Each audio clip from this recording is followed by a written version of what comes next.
When I first climbed into the belly of our Panzer, I thought I had stepped into a furnace made of iron. The smell was the first thing that struck me. Oil, cordite, sweat, and the faint tang of leather. I was the loader, and that meant I lived between shells and smoke. There were 5 of us crammed into that steel beast. Kurt, our commander, a lanky former schoolteacher who tried to sound more confident than he felt. Otto, the gunner, a short man with eyes sharp as glass. Emil, the driver, quiet and steady, hands fused to the levers as if they were part of his body. Hans, the radio operator and machine gunner who never stopped cracking jokes. And me, the youngest, just 19, thrown into a war I barely understood. It was May 1940, and we were rolling west through Belgium toward France. The newspapers said it would be quick, another lightning war. Everyone seemed convinced it was already won. But inside the Panzer, it felt anything but certain. Every time the hatch clanged shut, sealing us in, I wondered if I'd ever see the outside again. Our first real engagement came near a small French village, whose name I can no longer recall. Too many villages burned into one blurred memory. The morning had been grey, with drizzle spattering off the armor plates. Kurt raised his head out of the cupola, binoculars glued to his face. "French armor ahead," he said calmly, though I could hear the tension beneath his words. My hands shook as I stacked shells within reach, sliding the heavy 37mm rounds into the rack. Otto flexed his fingers over the elevation and traverse wheels like a pianist preparing for a performance. Hans muttered a joke about Frenchmen dropping their rifles and running. Nobody laughed. Emil's knuckles whitened on the levers.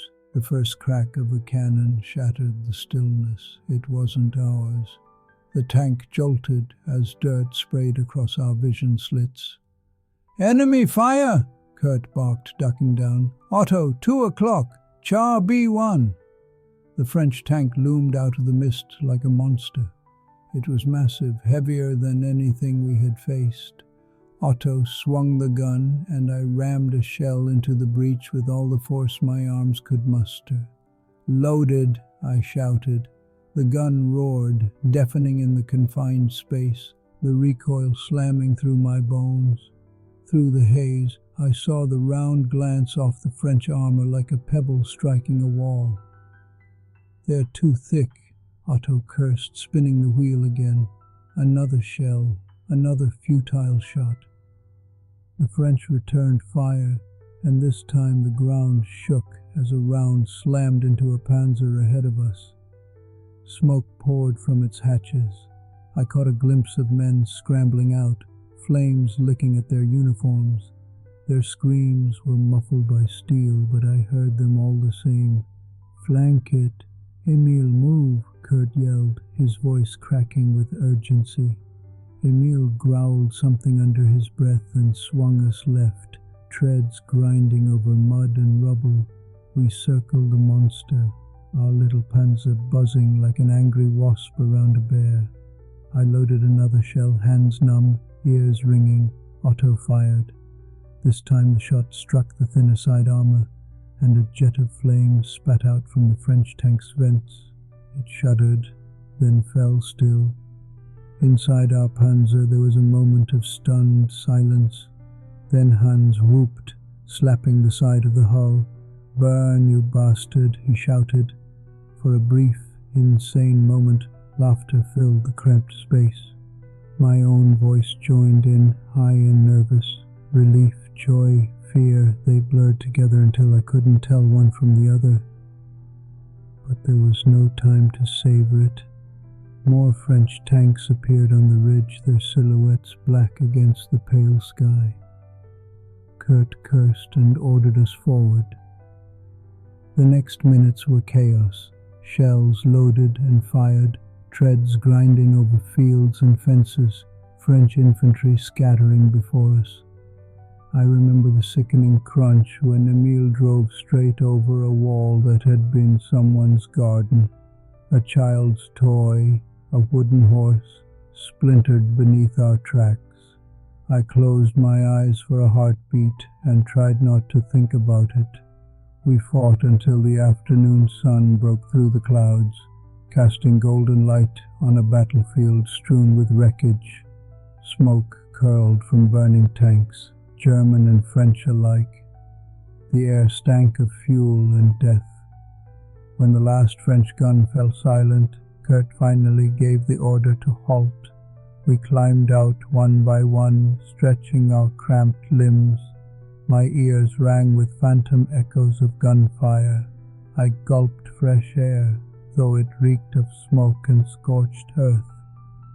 Hans lit a cigarette with trembling fingers and offered me one. I shook my head, too dizzy already. Emil sat on the hull, staring into the distance, saying nothing. Otto cleaned the gun as if it were a ritual, muttering about aiming adjustments. Kurt wrote in his little notebook, he always did, scribbling observations like a teacher grading papers. I never asked what he wrote. I was afraid of the answer. That night we bivouacked in a farmer's field, our Panzer looming like a slumbering beast beside us. The stars came out, bright and indifferent. Hans told a filthy joke that made Otto laugh so hard he nearly choked. For a while, we were just 5 young men sharing bread and stories, pretending we weren't killers. I lay awake, staring at the sky, wondering how many more nights like this there would be, and whether any of us would see the end of it. The war was just beginning, and already I understood. The Panzer was not just our weapon, it was our prison, our shield, and if fate decided, our coffin. By the summer of 1941, we believed we had seen the worst the war could offer. France had fallen in weeks, Britain had refused to surrender, but the fighting there had been distant. For us, victory seemed inevitable. Then came the orders. We were bound for the East. Operation Barbarossa, they called it. A strike so massive it would end the war in months. At least, that's what Berlin told us. We rolled out on June 22nd, dawn light spilling across endless fields of grain and dirt roads, stretching into the horizon. I will never forget the feeling as our Panzer crossed into Soviet territory. The air smelled different, heavier somehow, and the roads were poor, turning to dust clouds that choked us the moment we cracked open the hatch. The columns stretched as far as I could see, hundreds of tanks, trucks, and horses.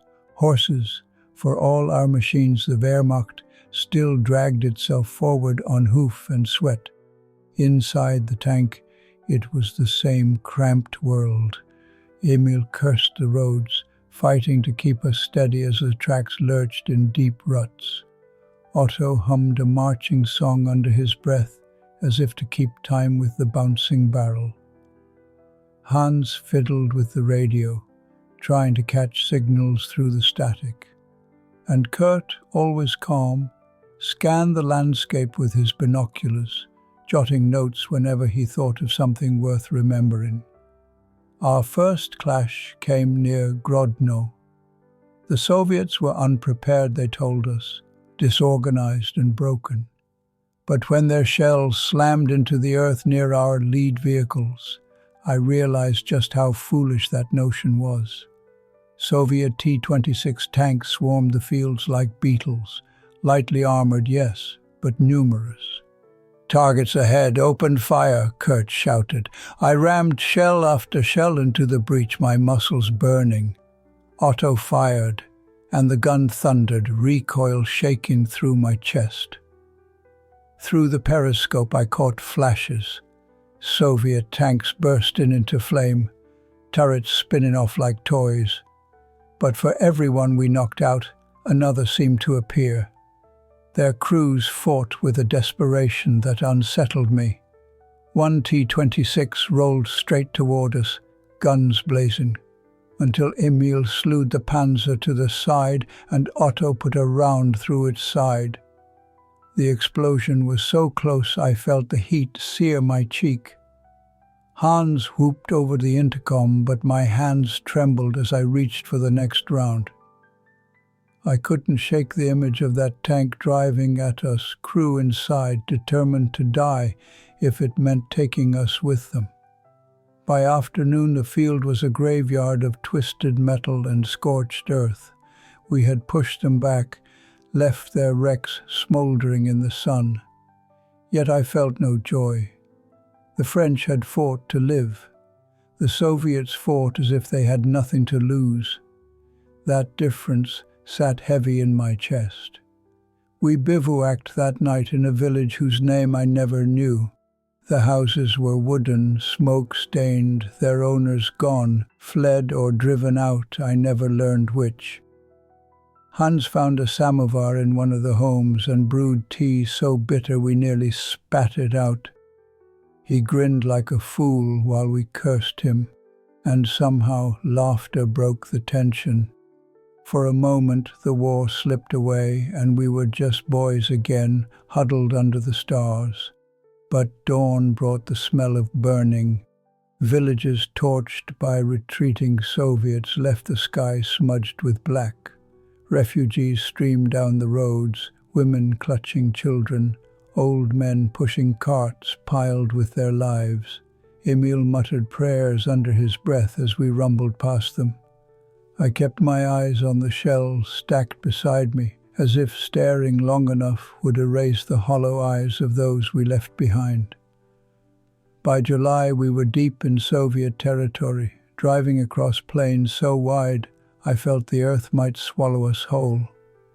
Dust coated everything, our uniforms, our lungs, even the bread we ate tasted of grit. The heat inside the Panzer was suffocating. Sweat dripped into my eyes, stung my skin. We stripped down to undershirts, our steel helmets abandoned in favor of caps.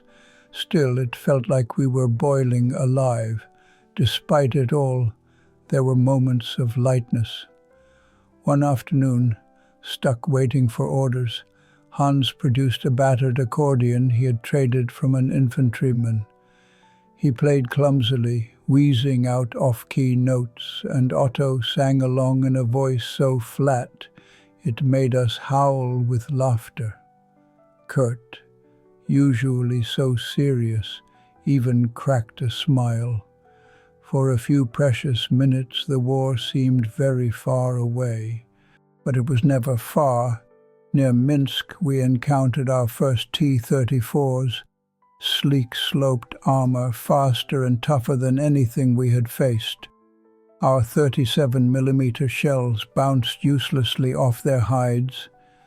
I still remember Otto's curse when the first round ricocheted away like a stone skimming water. "We can't hurt them," he shouted, panic in his voice. "Go for the tracks." "The rear," Kurt ordered, his voice sharp. Emil gunned the engine, throwing us into a mad dance around the Soviet machines. My arms ached as I heaved shells into the breach, sweat stinging my eyes. Otto aimed for the flanks, the tracks, the thin plates at the back. We disabled one, then another, watching their crews scramble out as fire consumed them. But the realization hit us hard. The Soviets were not broken. They were building tanks better than ours. If this was just the beginning, what awaited us deeper inside their vast country? That night, I lay awake beside the Panzer, staring at the stars above the endless steppe. Hans snored softly. Emil muttered in his sleep. Kurt wrote in his notebook by the light of a lantern. I wanted to ask him what he thought, whether he still believed the war would be over by winter, but I stayed silent. Maybe I was afraid of the answer. As dawn broke and we prepared to push east again, a strange thought gnawed at me. Perhaps we had not rolled into a quick war of conquest. Perhaps we had rolled into a storm that would swallow us whole. By September 1941, the dust of summer had given way to mud. Endless, suffocating mud that swallowed men, horses, and tanks alike. They called it the Rasputitsa, the season of no roads. I never knew a word could taste so bitter. We were advancing toward Moscow then, or so they told us. The maps showed lines slicing eastward, but reality was slower, heavier. Every kilometer felt like dragging our Panzer through glue. Emil cursed constantly, his voice hoarse. His hands blistered on the levers as the track spun uselessly in muck. At times the tank sank so deep we thought we'd be trapped forever.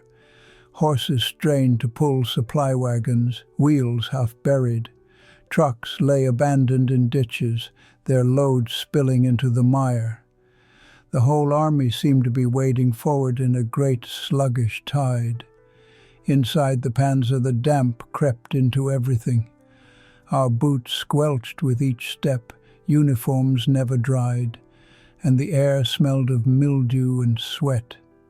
Shells grew slippery with mud from my hands, and I wiped them clean on already filthy trousers before ramming them into the breach. Yet the Soviets did not yield.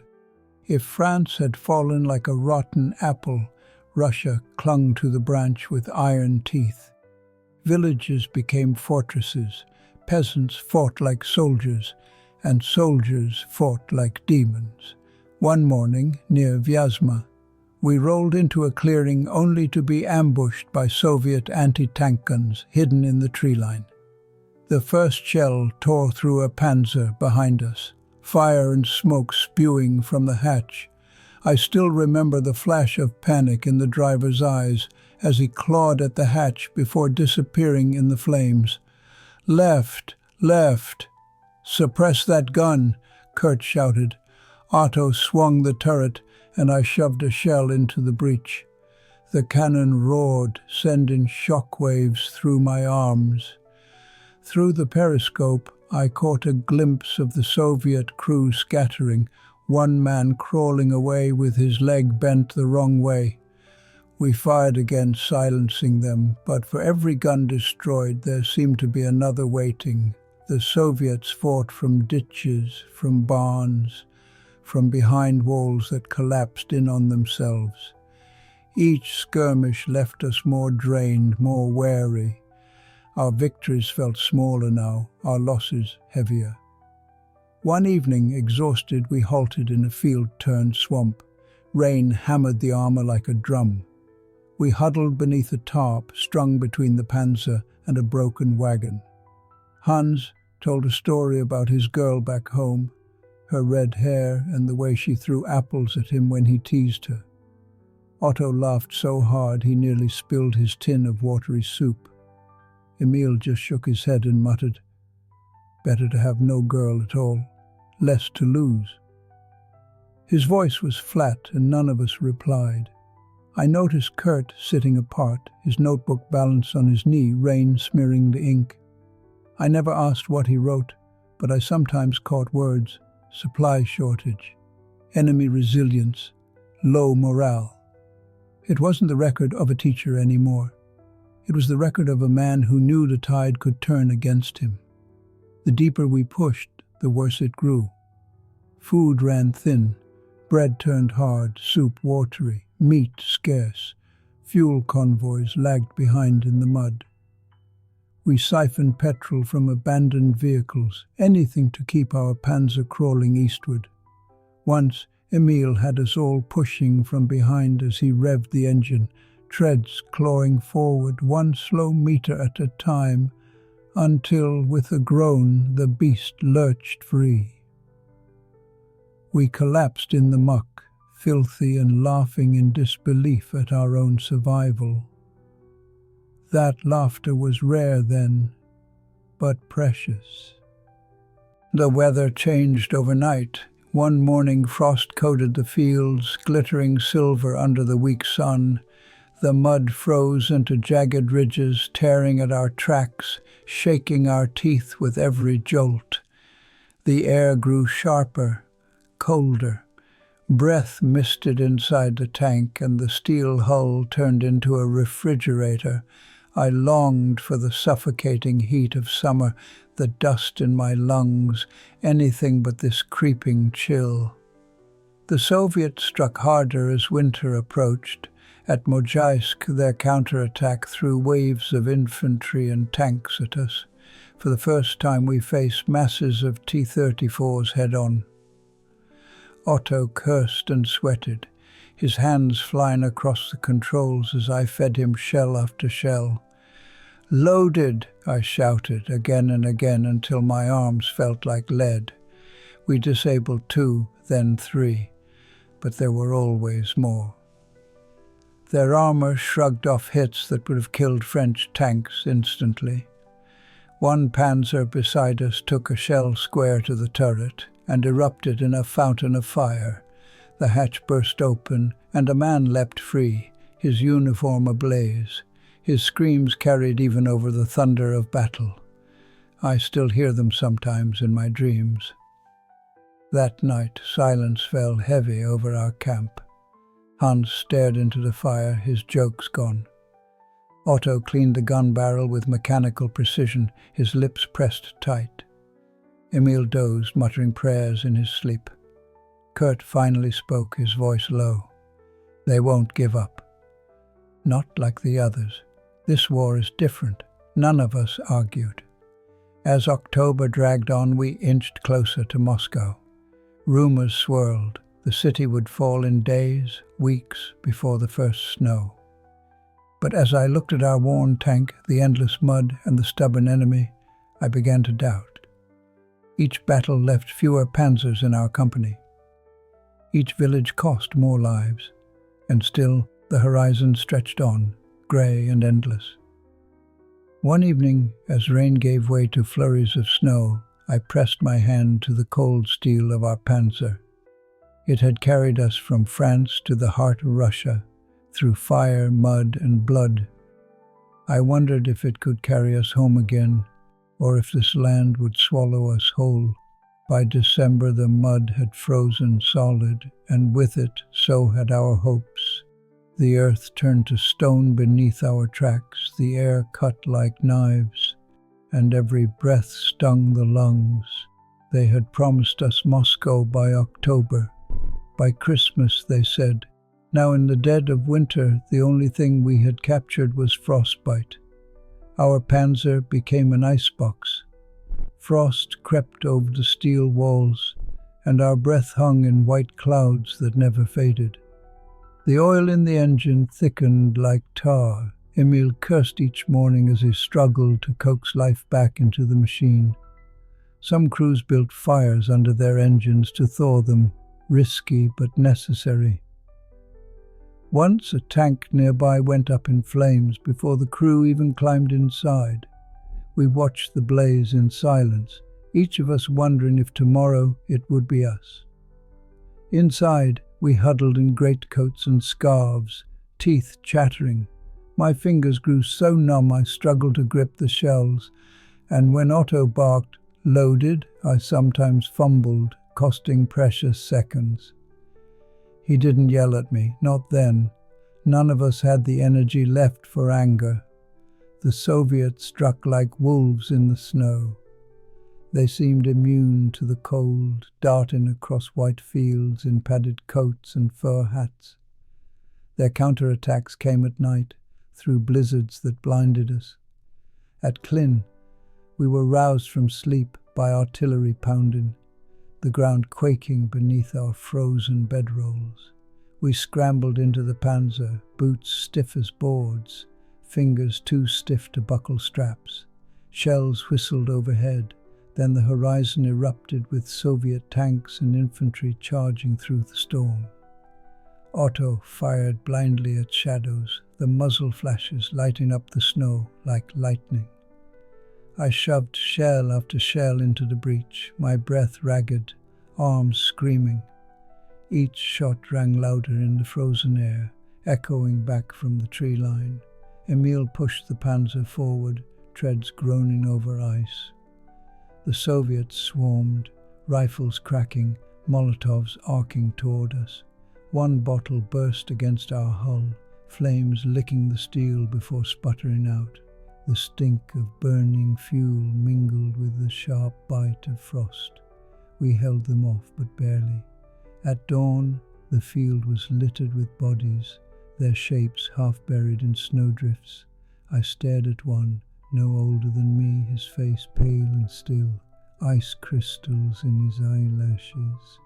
For the first time, I wondered if the boy had once dreamed of something beyond this frozen hell, just as I had. Rations dwindled, bread froze solid, and we had to hack it into chunks with knives. Soup turned to ice before we could swallow it. We burned anything we could find, planks, furniture from abandoned houses, even books to keep warm at night. Hans, once so full of jokes, grew quiet, his face gaunt. Otto's hands bled from cracks in his skin, but he never stopped cleaning the gun. Emil prayed louder each night, his voice shaking in the dark. Kurt just wrote, his notebook filling with lines that grew shorter, sharper, more desperate. Christmas came and went without celebration. No carols, no candles, just snow and silence. Someone in the next company sang a hymn one night, his voice drifting across the frozen plain. I wanted to join, but the words stuck in my throat. Instead, I sat inside the Panzer, tracing frost on the steel wall with numb fingers, pretending it was a window to home. The Soviets grew bolder as the months dragged on. They struck at supply lines, ambushed convoys, cut us off from fuel and food. Our advance ground to a halt, and suddenly it was us fighting just to survive. Near Kaluga, we were encircled for 3 days. Snowstorms howled, visibility dropped to nothing, and the cold seeped into our very bones. We fought from dawn until dusk, shells running low, machine gun barrels glowing red in the dark. On the second night, a Soviet shell hit near our Panzer, throwing us sideways. The blast knocked me against the steel wall, blood filling my mouth. Dazed, I heard Emil screaming at the engine, trying to reverse us out of the crater. Flames licked the ground outside, heat seeping through the armor. For a moment, I thought we would burn alive, but somehow Emil coaxed the Panzer back onto solid ground, treads grinding through snow and ash. We limped away, smoke trailing from the hull. When relief finally came, half our company was gone. Burned-out wrecks dotted the landscape, their blackened hulks half buried in snowdrifts. I watched men dig shallow graves with frozen hands, piling snow over the bodies of comrades who would never see spring. There were no speeches, no prayers, just silence. The earth was too hard to bury anything deeper. By February, we were pulled back to regroup. Rumors spread of reinforcements, of new tanks that could match the T-34s. None of us spoke of victory anymore. The dream of Moscow had vanished like smoke. What remained was survival, one day to the next. One evening, huddled inside the Panzer as the wind howled outside, Hans broke the silence. "When this is over," he said, voice cracking, "I'll go back to her. Red hair, apples, the whole lot. She'll still be there, waiting." Otto nodded, though his eyes were far away. Emil muttered amen. Kurt closed his notebook, for once leaving the page blank. I didn't speak. I only thought of home, of a warm kitchen, the smell of bread, my mother humming while she worked. And I wondered if I would ever feel warmth again, or if the cold of Russia had already claimed me. When spring finally broke Russia's frozen grip, it felt like waking from a nightmare. Snow melted into rivers of mud, then dried into dust under the relentless summer sun. The air grew hot again, heavy with the buzzing of insects, and the endless horizon stretched golden with fields of wheat. We had survived the winter. That alone felt like a miracle. In May 1942, new orders came. The offensive resumed. The push south through the steppe toward the oil of the Caucasus and the city of Stalingrad. They told us this time would be different. Reinforcements had arrived, new weapons, better supply lines. The Soviets were reeling from winter losses, they said. Victory was once again within reach. Our Panzer had been patched together, scars of the winter campaign still etched into its armor. Emil coaxed life from the engine with the affection of a farmer tending his horse. Otto had a new gun, a longer 50mm that promised better chances against the cursed T-34s. Hans bragged about a fresh radio set that actually works, though none of us believed him. And Kurt, ever the steady hand, studied the maps with a school teacher's diligence, as if he could will the war into order by sheer neatness of thought. We rolled east under a blazing sun. The steppe stretched forever, flat, featureless, a sea of grass and dust. Sometimes the land seemed so vast I felt like a speck swallowed whole. Dust clouds from our columns hung in the sky like storm fronts.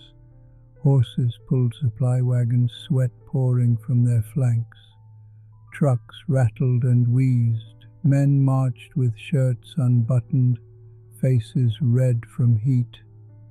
It was a different kind of hell than the winter, but a hell all the same. The Soviets were waiting. Near Kharkov, they counterattacked with a ferocity that stunned us. Waves of infantry, supported by tanks, surged across the fields. The air filled with dust and smoke, the horizon alive with fire. Otto fired until the barrel smoked, my arms pumping shells into the breach until I thought they would give out. Emil pushed the Panzer in wide arcs, trying to outmaneuver the enemy armor. Kurt shouted orders, his voice hoarse over the roar of engines and gunfire. We destroyed T-34s by the dozen, aiming for their tracks, their sides, their weak spots. But they kept coming. At one point, a T-34 charged straight at us.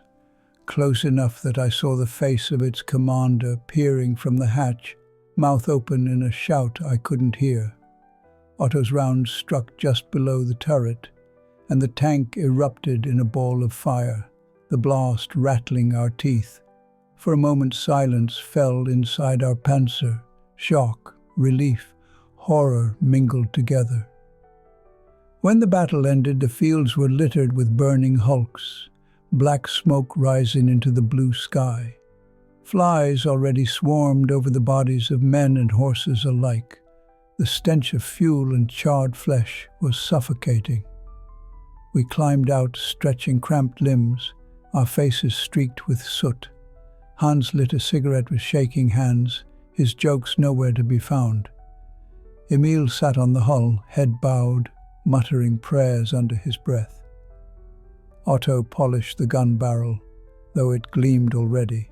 Kurt wrote in his notebook, lips pressed tight.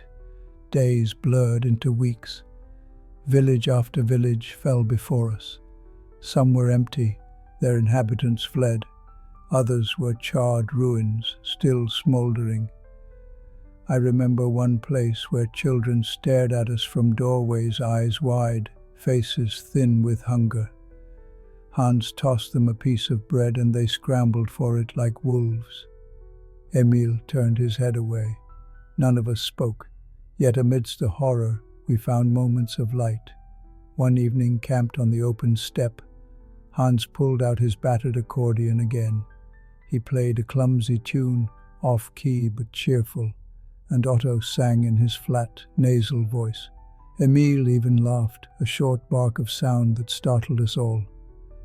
For a few minutes, under a sky filled with stars, we were not soldiers but boys again, friends sharing music on a summer night. But the war was never far. Near Voronezh, Soviet artillery rained on us without pause. Shells churned the earth into blackened craters, and the nights glowed red from fires.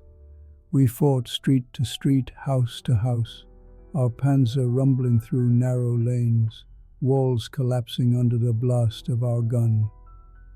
I can still see the faces of civilians peering from cellars, eyes hollow, clutching children to their chests. We were liberators, they told us back home. Standing in those ruins, I felt only shame. By August, the word Stalingrad was on every tongue, a name, a place, a promise.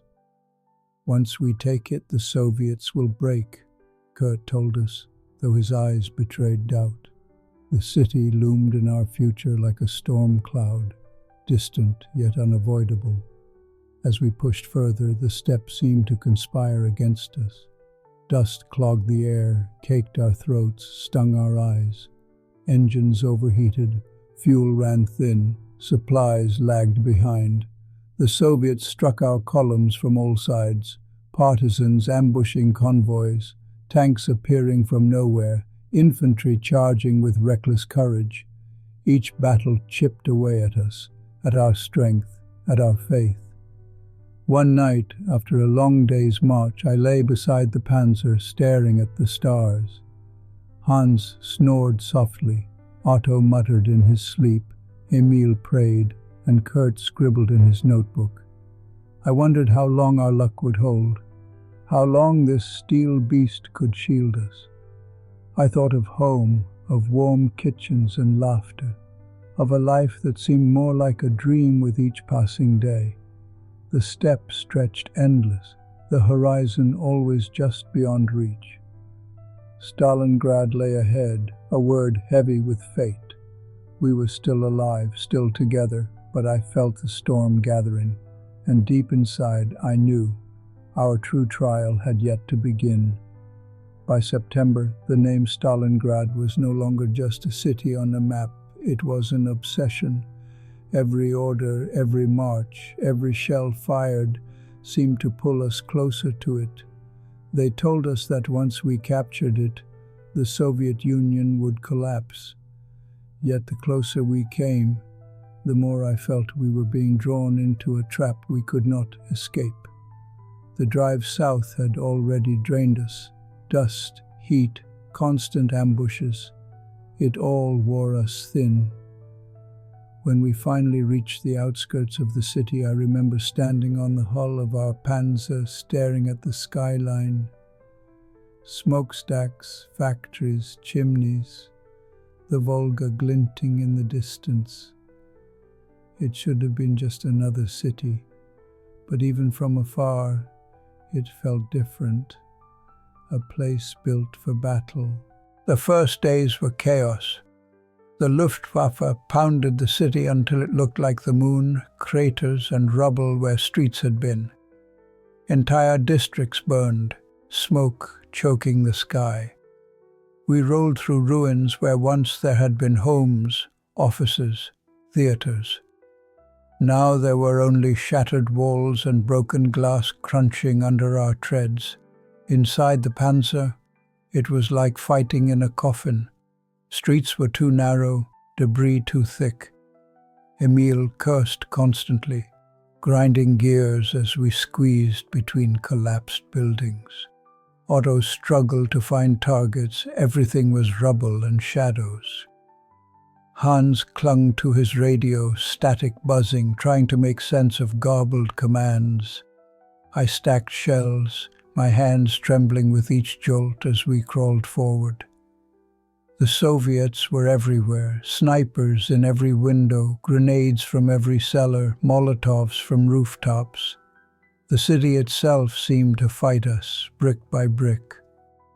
Once, as we advanced through a factory district, a Soviet soldier leapt from a second-story window with a satchel charge, landing on the back of a Panzer ahead.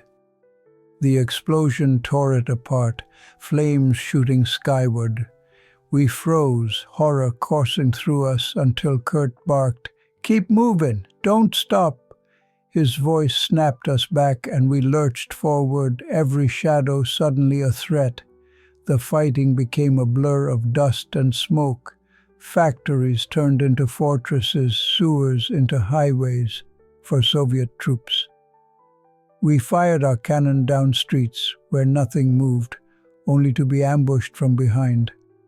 Once, Otto destroyed a building we suspected of hiding a machine gun nest. When the dust cleared, I saw a woman and 2 children crawling from the rubble. They were covered in soot, coughing, alive but broken. Hans muttered a curse, then fell silent. None of us spoke of it again. Nights were worse. The city never slept. Gunfire echoed through the ruins, distant explosions lit the sky, and the air smelled of smoke and blood. We camped beside our Panzer, too tired to speak, too weary to rest. Rats scurried through the rubble, bold as soldiers. Emil muttered prayers, Otto cleaned the gun barrel by lantern light, Hans smoked in silence, and Kurt wrote in his notebook. I lay awake, staring at the jagged skyline, wondering how long this madness could last. But even in hell, we found moments of light. One night during a lull, Hans found a bottle of vodka in a ruined storehouse. We passed it around, coughing at the harsh burn, but laughing all the same. Otto sang a song, his voice cracking. Emil actually smiled. For a moment, we were not in Stalingrad. For a moment, we were simply friends under the stars. Then morning came, and with it, fresh horror. Soviet counterattacks struck like hammers. They poured across the Volga in boats under cover of night, filling the city with fresh troops. We faced tanks again, T-34s rolling through rubble with terrifying ease. Our Panzer struggled, its armor scraped and dented, engine wheezing like an old man. One day, in the shadow of the Red October factory, we engaged a T-34 at point-blank range. Otto fired, the blast deafening, the recoil rattling my teeth. The shell pierced its side, flames erupting. Through the smoke, I saw the crew scramble out, their uniforms on fire. They rolled on the ground, screaming until they went still. I stared, frozen, until Kurt's voice cut through. "Reload." I obeyed, hands numb, weeks blurred together. Our company dwindled, machines destroyed, crews lost. Every day the city devoured more of us. Rumors spread of Soviet encirclements, of supply lines cut, of winter coming again. Hans grew quieter, his jokes rare. Otto's hands shook when he wasn't at the gun. Emil stopped praying aloud. Even Kurt's notebook filled slower, his pen often resting mid-sentence. Yet we fought on, because what else could we do? Orders came, we obeyed. Streets gained and lost, blocks traded back and forth like coins. Victory always just ahead, never within reach. One evening as we rested in the ruins of a house, Kurt spoke at last. "This city will kill us all," he said softly, not looking at us. None of us argued, we all knew it. Stalingrad was not just a battle. It was a graveyard waiting for us to lie down. I pressed my back against the cold wall, listening to distant gunfire, the crackle of flames, the whisper of the river. The shadow of Stalingrad loomed over us, heavy and unshakable. And deep inside I knew, if winter came again, it would not let us go. By the summer of 1943, Stalingrad was behind us, but its shadow never left. We were among the lucky few pulled back before the ring closed. Others weren't so fortunate. I still hear their voices sometimes, carried on the wind, calling from that city of rubble and fire. We were re-equipped in the spring. New tanks, new uniforms, even new optimism. Our battered Panzer was replaced by a Panther, fresh from the factory. Sleek, powerful, its gun longer, its armor thicker. Emil ran his hands over the levers like a man greeting a lover. Otto eyed the new cannon with reverence, whispering about its range, its punch. Hans bragged about the improved radio, though he still cursed at the static. And Kurt, ever the steady hand, studied the manuals with the same diligence he had once given his school lessons. We believed for a moment that things might turn again in our favor. That belief carried us into Kursk. The scale of it was unlike anything I had ever seen.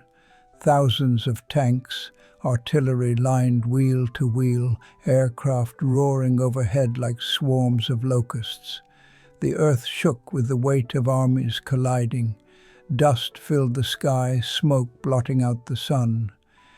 When our Panther rolled into the fields near Prokhorovka, it was as if we had driven into the mouth of hell itself.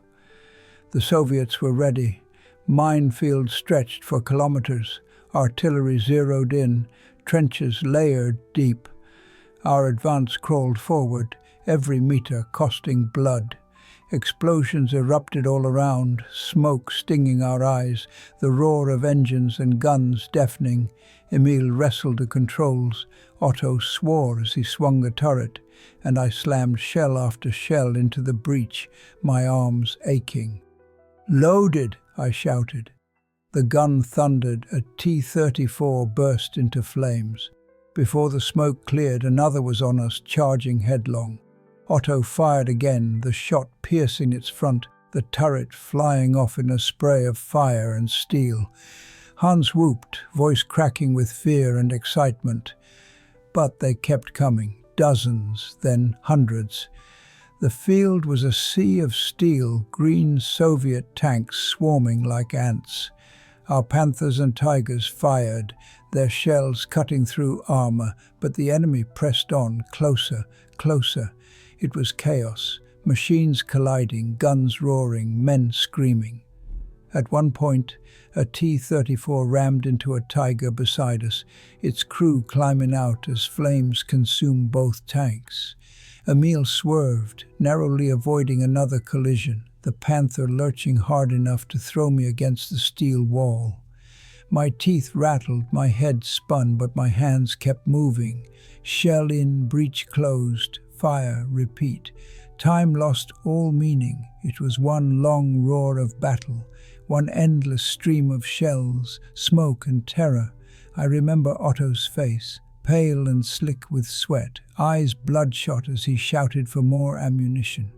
I remember Hans shouting coordinates into the radio, static, screaming back at him. I remember Emil, his knuckles white, jaw clenched, pushing the Panther through the inferno. And Kurt, calm as ever, barking orders, his voice the only anchor in the madness. We fought for hours, maybe days. It felt the same.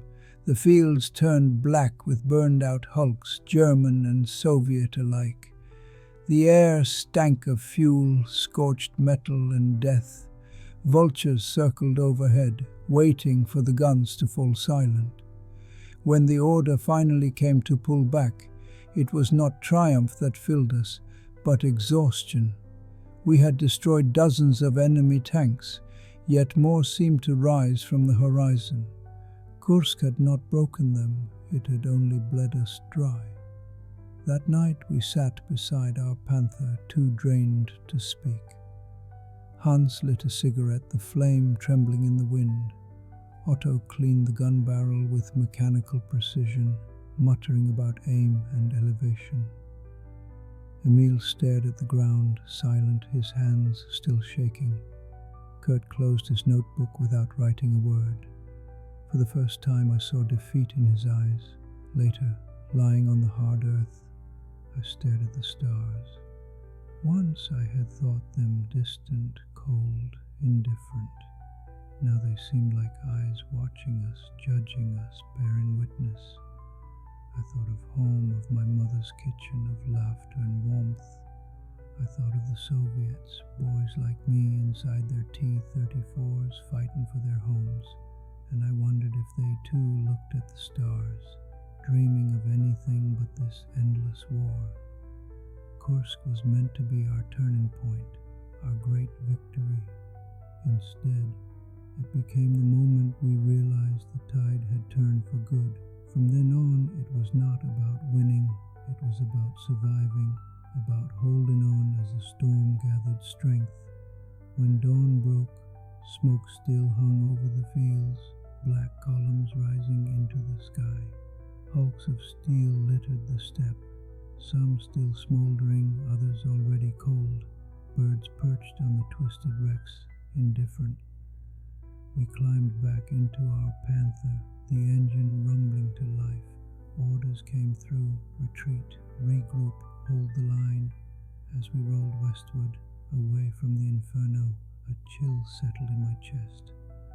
Stalingrad had shown us the price of ambition. Kursk had shown us the futility of hope. And deep inside I knew the war was no longer ours to win. After Kursk, everything changed. We no longer spoke of victory. The maps Kurt once studied with a teacher's neatness now showed arrows pointing west, not east. Each day, the Soviets pressed harder, their armies swelling while ours thinned. Retreat became our rhythm, resistance our only purpose. The Panther that had carried us through Kursk was scarred but still alive. Emil coaxed it forward on torn tracks, patching it with whatever scrap he could find. Otto trusted its gun, but I saw doubt in his eyes when shells glanced off new Soviet armor. Tanks heavier, faster, multiplying like locusts. Hans cursed into the radio more than he joked now, his voice raw with static and frustration. And Kurt, though he still wrote in his notebook, filled the pages with shorter lines, as though words themselves were running out. The Soviets pushed us relentlessly. In Ukraine, endless waves of infantry stormed our positions. T-34s and the monstrous KV tanks bore down on us like steel predators. Once, near Kiev, we were cut off for 2 days, encircled by swarms of Soviet armor. We fought from dawn until night, burning through every shell until the field was littered with wrecks. We broke free in the dark, our Panther limping, engine smoking, fuel near gone. Emil drove without lights, hands shaking, his breath coming in ragged gasps. I don't know how we escaped, but we did. The land itself seemed to turn against us. Villages once taken were abandoned, their houses burnt by retreating Germans or partisans. Roads dissolved into mud each spring, choking our treads. Supply convoys rarely reached us intact. Ambushed, bombed, swallowed by the steppe, hunger became constant.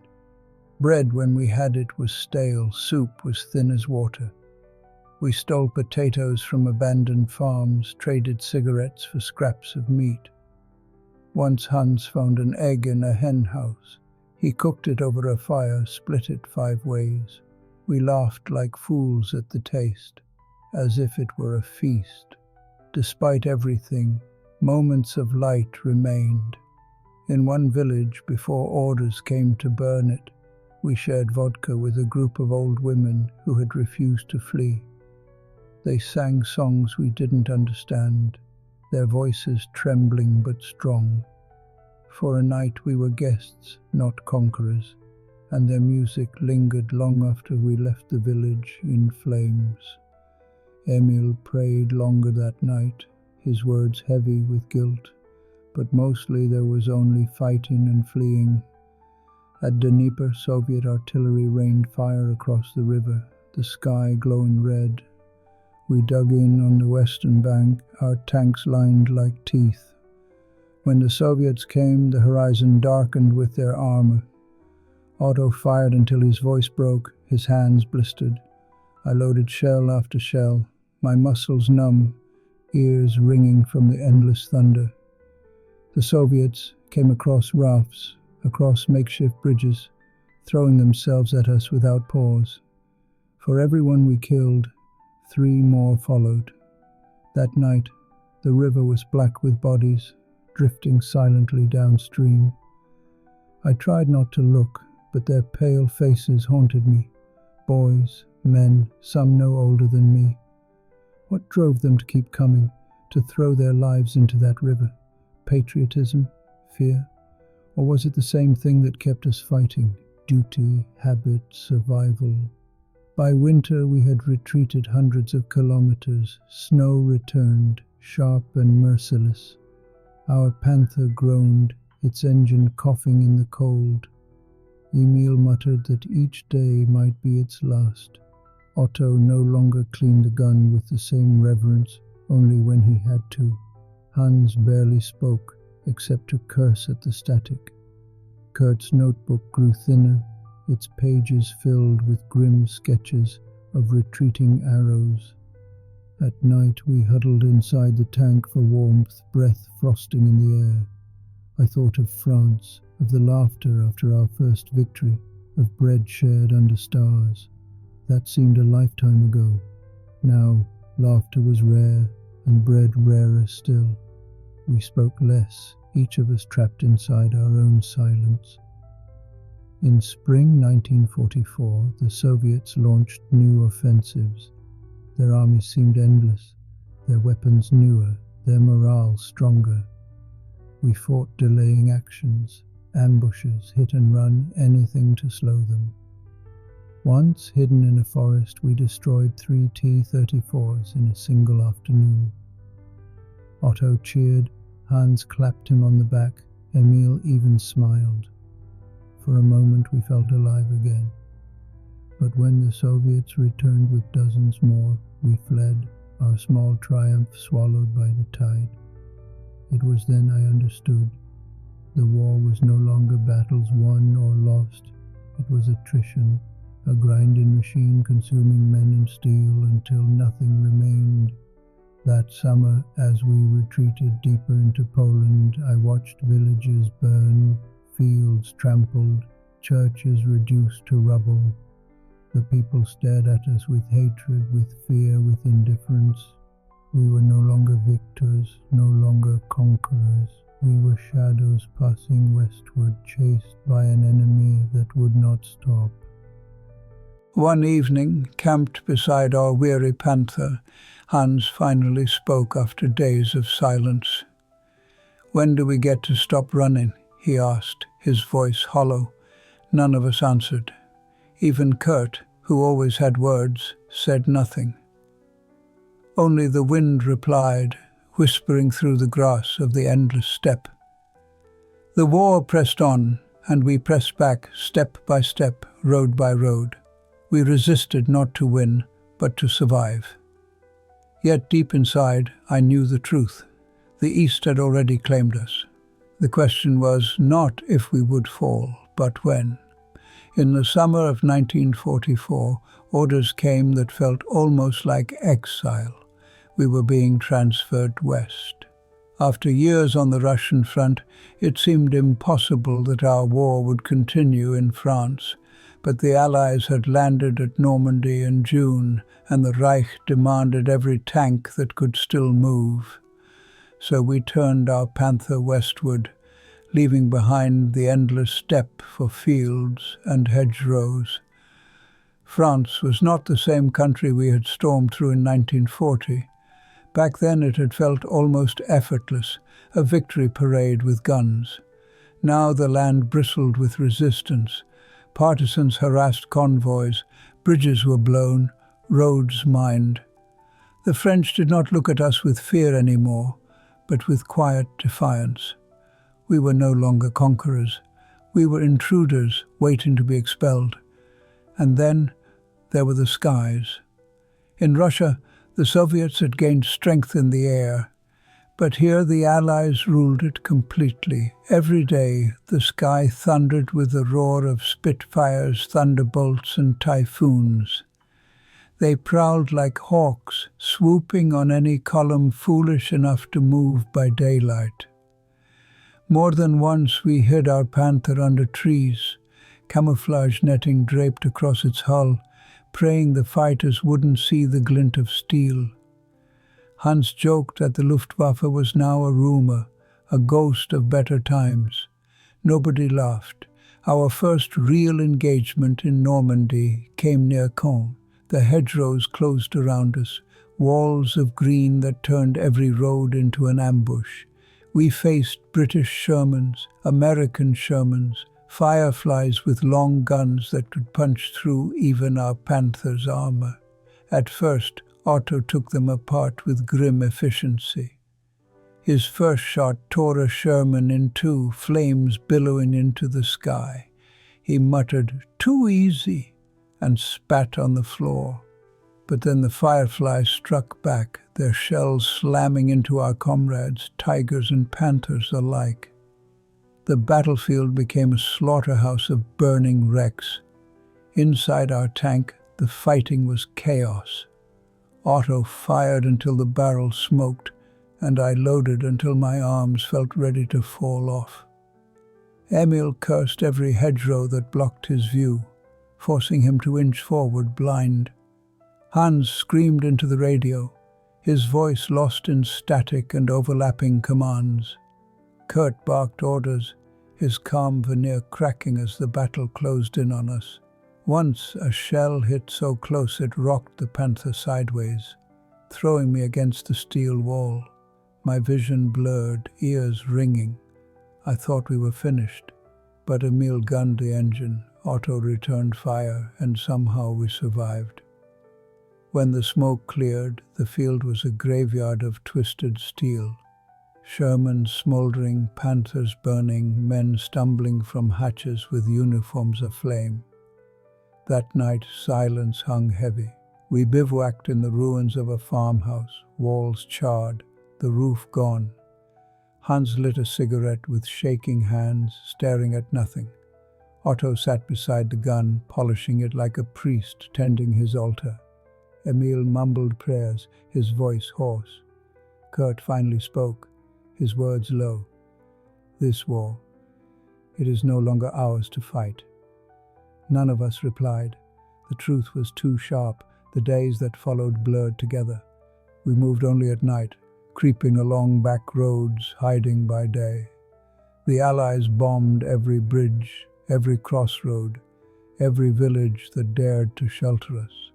Civilians fled in every direction, their carts and belongings scattered like leaves in the wind. I saw children clutching dolls, old men dragging themselves along with canes, women weeping as they trudged west. They looked at us with hatred, as though we were the cause of every misery. Perhaps we were. At Falaise, the trap closed. Allied armor pressed from all sides, their aircraft shredding any hope of escape. The pocket became a cauldron filled with smoke, fire, and death. We fought like cornered animals, not for victory but to break free. Our Panther engaged Shermans at close range, Otto's shells tearing them apart. But for every one we destroyed, 3 more advanced. Artillery rained on us, the earth shaking, the air thick with dust. Men and horses died side by side, the roads choked with wrecks. Emil drove like a madman, weaving through burning convoys, shells whistling overhead. Hans screamed into the radio for orders, but the lines were chaos. Kurt shouted directions, his voice raw until it cracked into silence. Somehow we escaped the pocket, limping westward through shattered villages. But victory was no longer even a word we spoke. What remained of our army was broken, scattered, fleeing. The Allies pressed relentlessly, their strength endless, their skies unchallenged. One evening, after days of retreat, we camped by a ruined orchard. The branches were blackened, the fruit charred. Hans broke the silence with a hollow laugh. "We've gone from Russia's mud to France's ashes." "Where next? Hell itself?" Nobody answered. Perhaps we were already there. I lay awake that night, the stars hidden by smoke. I thought of the road behind us, France, Russia, Stalingrad, Kursk, the endless retreat. I thought of home, of warmth, of peace, and I wondered if such things still existed, or if the war had burned them away forever. The firestorm of Normandy had shown us the truth. The Reich was dying, and we were dying with it. Yet still we fought on, because what else was there to do? By 1945, the war had bled us dry. We were no longer soldiers of a mighty army, but survivors clinging to scraps of steel. The Reich still barked orders, hold the line, counterattack, victory is near. But we knew the truth, victory was dead. All that remained was survival, and even that was slipping away. Our Panther groaned with age, its armor dented, its engine coughing smoke. Emil coaxed it forward like a dying horse, muttering prayers under his breath. Otto still trusted the gun, though his hands shook now when he touched the breech. Hans smoked constantly, the jokes gone from his lips, replaced by muttered curses at the radio's static. Kurt wrote less and less in his notebook. The words had run out, leaving only silence. And I loaded shells, though each one felt heavier than the last, as if the weight of the whole war pressed on my arms. The Soviets came from the east, the Allies from the west. Germany itself became the battlefield. Towns we had once passed in triumph were now ruins, filled with refugees and rubble. Roads were clogged with civilians, families fleeing with carts, bundles, whatever they could carry. Their eyes were hollow, their faces grey. We passed them silently, ashamed. In February, we were thrown into the defense of East Prussia. The Soviets came like a tide. T-34s, IS-2s, endless infantry. The battles were short, brutal, hopeless. Otto destroyed tank after tank, his aim still sharp, but the Soviets never stopped. When we were forced to withdraw, the land behind us was littered with wrecks, both theirs and ours. Smoke filled the sky, the stench of death carried on the wind. By April we were pulled back into Germany itself. Villages lay in ashes, cities in ruins. Allied bombers had leveled everything, churches, schools, homes. We fought among the ruins, our Panther crawling through streets filled with rubble. The Soviets closed in on Berlin, and we knew the end was near. Our last great stand came on the Oder. The river was swollen with spring rains, its banks crowded with desperate men and machines. Artillery thundered, shaking the ground. The Soviets attacked with everything they had, waves of infantry, tanks, planes screaming overhead. We fired until the barrel glowed, shells stacked beside me dwindling with every shot. Emil drove like a man possessed, weaving through craters, smoke stinging his eyes. Hans shouted into the radio, but no orders came, only silence and static. At one point, a shell struck us square on the side. The armor held, but the impact threw us all against the steel walls. My head rang, ears buzzing. Smoke filled the cabin, choking us. Otto coughed blood, but still swung the turret, firing again, his face pale. Emil's hands bled where the levers had torn his skin, yet he pressed on. Hans kept screaming, "We're surrounded," and for once Kurt shouted back, "Then we fight," and we did. For hours, maybe longer, tank after tank fell, their wrecks burning along the riverbank. But for every one destroyed, 10 more appeared. When our last shells were gone, we fired the machine gun until it clicked empty. Then silence fell, broken only by the roar of Soviet artillery pounding the earth. That night, we withdrew. Our Panther limped westward, engine coughing, tracks bent. We found shelter in the ruins of a farmhouse. The walls were shattered, the roof gone. We sat together, silent, the firelight flickering on our faces. Hans offered his last cigarette, passing it around. Otto's hands trembled as he took a drag. Emil prayed quietly, his voice hoarse. Kurt closed his notebook and placed it beside him, unopened. For the first time I felt something close to peace, not hope, peace. The war had taken everything else, but it could not take that. When dawn broke, we rolled again, west toward Berlin. The city's fate was sealed, we all knew it. The Reich would fall. The Soviets would claim their prize. Perhaps the Allies would take the rest.